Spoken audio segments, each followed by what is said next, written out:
To humanize your brand doesn't mean that you have to show all the aspects of you. But if there are things that are fundamentally a part of you and you do it every day and it's something that you feel like you cannot detach from your strategy, ingrain it in your strategy. People want to see those parts. If you love to read, share the books that you read with us. If you love to cook, show us what you're cooking. Yeah. Yeah. Come let me teach you a lesson. Come let me teach you a lesson. Label line with the tweets. Follow me back to my nest. Label line with the podcast. Teach you lesson cause I got class. Label line with the impact. You be lying, that's a real fact. Come let me teach you a lesson. Come let me teach you a lesson. Label line with the tweets. Follow me back to my nest. Welcome to the Label Lion Show, where we talk all things marketing, brand building, business mindset, and sometimes pop culture. I'm your host, Label Lion, known as the voice of marketing, and I'm really excited to be here to connect with you, to engage with you, and to have another fruitful conversations. Before we get into this, I just want to say I appreciate you guys so much. I'm loving all of the comments in all of the videos that we're posting, and I'm glad that we're able to find these videos useful to build our careers, our brands, and our businesses and our hustles. So this is a community of winners. Lions are winners. The Lion Tribe is a tribe of winners, and I can't wait to see who we're all going to become by the end of 2025. Today's episode is a question actually that I get asked quite often, and I thought, I need to answer this question because it's very important. I don't want you guys to stop on your path of building your personal brands just because of this one little thing. It's such a small thing in the bigger scope of things. So I want us to tackle this. Let's face it head on and get to building successful personal brands. Hi Tribe. This is a kind reminder to ask you to like, share, subscribe, and do the things that you need to do to get this podcast to reach the right people. We want to grow this community and elevate it to greater heights, and we need your help to do this. If you're not already subscribed to our newsletter, please click the link in our bio to subscribe so you can get all things marketing, brand building, and mindset in our weekly EIM newsletter. And don't forget to keep checking in our link when we have events and masterclasses. Enjoy the rest of the episode. So what is this question I keep getting asked about personal branding that stops people from building personal brands that they love and that they're proud of? This is the question. People often come to me when I deliver keynotes or train corporate teams, and they say to me, Lebo, I'm really excited in this concept of building a personal brand. However, I'm also a little bit scared to start this journey because I don't want to lose myself. I have so many talents and skills and I want to share all of them. And I feel like, personal branding requires us to just share the things that will allow us to thrive at work. And this is a valid concern.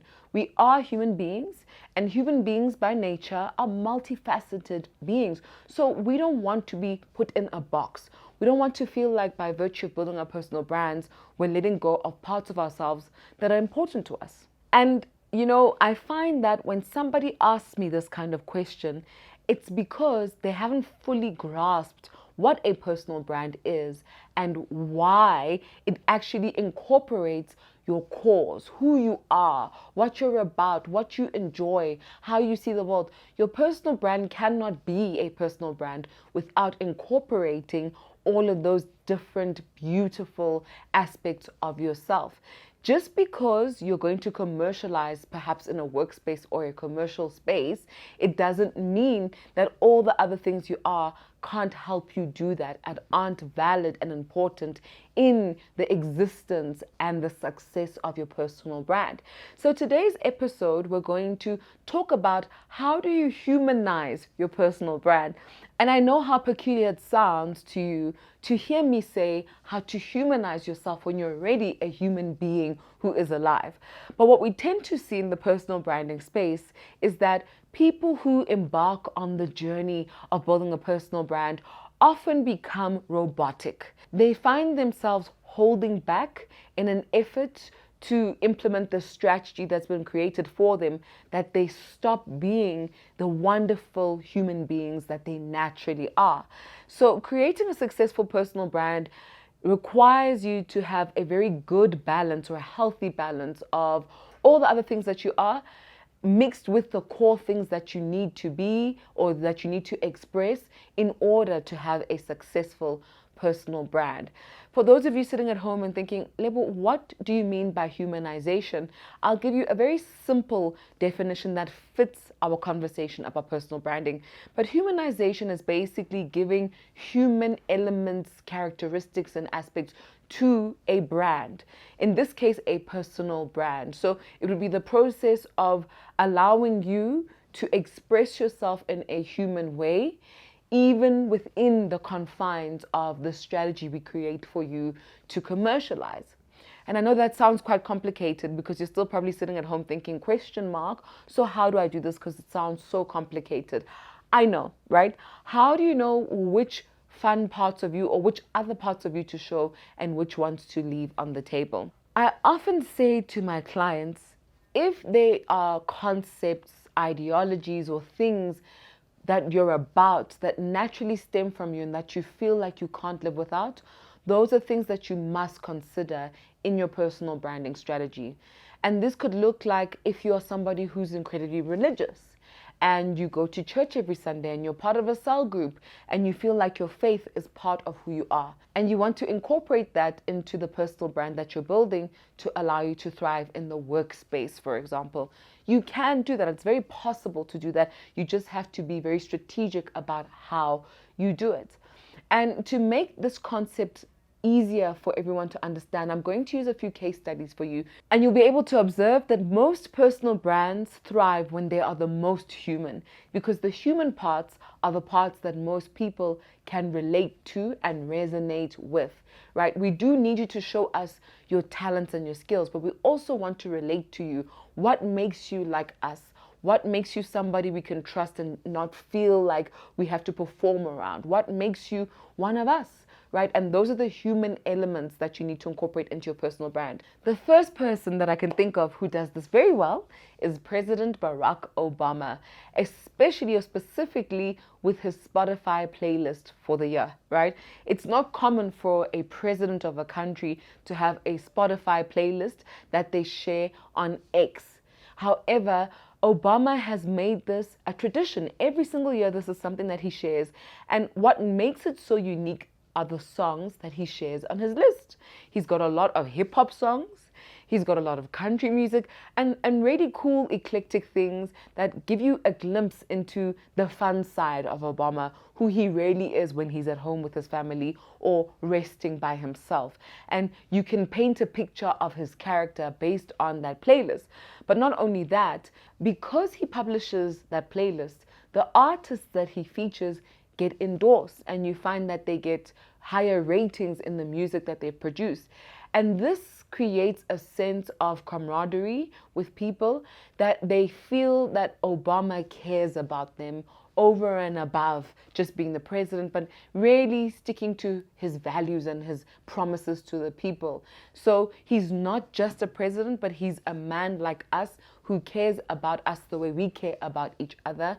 And he will do what he can to be part of lifting up society. So that Spotify playlist, while it may seem like a really small thing, is a big part of humanizing the Barack Obama personal brand.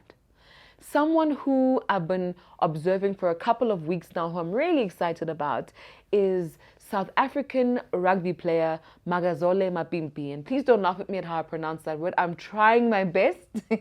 This is how Lebo Lion pronounces Magz Mhimpi, but I'm really enjoying his work on TikTok. And I posted a video about Magz Mhimpi's TikTok page, and a lot of people actually went to his page to check because they hadn't seen it. And I think at the time when I spoke about his page, he was on 40,000 plus followers on TikTok, but I'm sure he's grown by now. A lot of people commented on my video and said, we didn't know he had a TikTok page and we just went to see it, and you're right, it's amazing. I just followed him based on your video. So what is Magz doing on his TikTok page that is so incredible that we all want to follow him now? It's simple. He's humanizing himself. And how is he doing this? Instead of talking, instead of showing us rugby videos, what Magz Mhimpi is doing is showing us get ready with me videos, but they're silent. And what he's doing is he's pairing pop culture music with really cool street fashion. I mean, he's wearing the latest, coolest brands that anyone could relate to who loves fashion, whether you're in the UK, the US, South Africa, anywhere in the world. When you see how this man styles himself, the brands that he chooses, the music he's choosing, the way he walks, the way he shows us the clothes, you fall in love with him as if he's a fashion influencer. You actually forget that he's this famous rugby player who's achieving so much. And what that does is it gets us to see a different side of him as his fans, as South Africans, and it allows him as a celebrity and an athlete to create a bigger brand, to enhance his brand sentiment, and to give himself opportunities to diversify. Because now that we know that he's so good at fashion, we wouldn't be surprised if he opens a fashion line or collaborates with a fashion brand. It would make so much sense to us because we can see that this man has a good eye.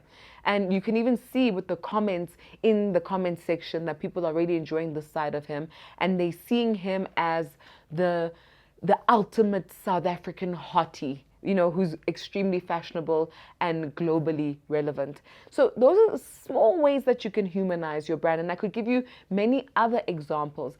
I hope that you can observe from the case studies that I'm showing you that to humanize your brand doesn't mean that you have to show all the aspects of you. But if there are things that are fundamentally a part of you and you do it every day and it's something that you feel like you cannot detach from your strategy, ingrain it in your strategy. People want to see those parts. If you love to read, share the books that you read with us. If you love to cook, show us what you're cooking. If you're a family person and you love spending time with your family, you can ingrain that into your content. Why is it okay for you to do this? It's okay for you to do this because what showing other aspects of yourself does is it gives you an added advantage. Companies don't hire numbers. They don't hire qualifications. They hire people. And they hire people who align with the company culture. How do you show a company that you align to their company culture? It's in the way you dress, it's in the way you talk, it's in your hobbies, it's in so many things. So when you create a personal brand that also incorporates all of those things, it's easier for your culture community to find you. And you'll find yourself in environments that allow you to optimize your ability to succeed and thrive in those spaces, which will also make your personal brand more successful. So have hobbies, do things, express those things, share what you like, and you don't have to do it conventionally either. However you want to do it will work for you, and you'll see by how people react and engage with the things that you're doing. You can do this offline, you can do it online, but do it. Add the texture, add the meat to your brand, add the humanness to your brand, and you'll see how differently people engage with you. But you must be careful, because if you're too human, then you also lose credibility. So depending on the kind of positioning you want to create for your brand, the humanization must fit that positioning for your brand. And we'll go into these strategies in other podcasts. But this is a podcast episode that's basically giving you the green light to be more of yourself as you create your personal brand. So let's recap this. What are the pros of humanizing your brand? The first pro is you get increased credibility. The second is you get to connect with your community on a deeper level. The third is that you get to increase trust with the various stakeholders who participate in your brand. The fourth is that you create greater reliability for yourself. The fifth is that you improve engagement. And the sixth is that you create a more positive perception of your brand. Of all of these elements, I think creating a positive perception is the most important. In marketing, we call this brand sentiment. How do people feel about your brand? Is it positive? Is it negative? Is it neutral? You want to know this. And those indicators are going to show you whether you're building a successful brand or not. Guys, thank you so much for tuning into this episode. Go on social media, other social media platforms, and check out different personal brands. See the work that they're doing, see how they humanize themselves, and take a page out of their books. but it is a good thing to humanize your personal brand. In fact, it is necessary for the success of your personal brand in a tech-driven world. And you know how we do on this podcast. Don't forget to like, share, subscribe, and do all the things that get people to join our community and grow and thrive with us. But until next time, the only way to eat an elephant is one bite at a time. Toodles. Hi tribe. This is a kind reminder to ask you to like, share, subscribe, and do the things that you need to do to get this podcast to reach the right people. We want to grow this community and elevate it to greater heights, and we need your help to do this. If you're not already subscribed to our newsletter, please click the link in our bio to subscribe so you can get all things marketing, brand building, and mindset in our weekly EIM newsletter. And don't forget to keep checking in our link when we have events and masterclasses. Enjoy the rest of the episode. Label line with the tweets, follow me back to my nest. Label line with the podcast, teach you lesson cause I got class. Label line with the impact, you be lying, that's a real fact. Come let me teach you a lesson.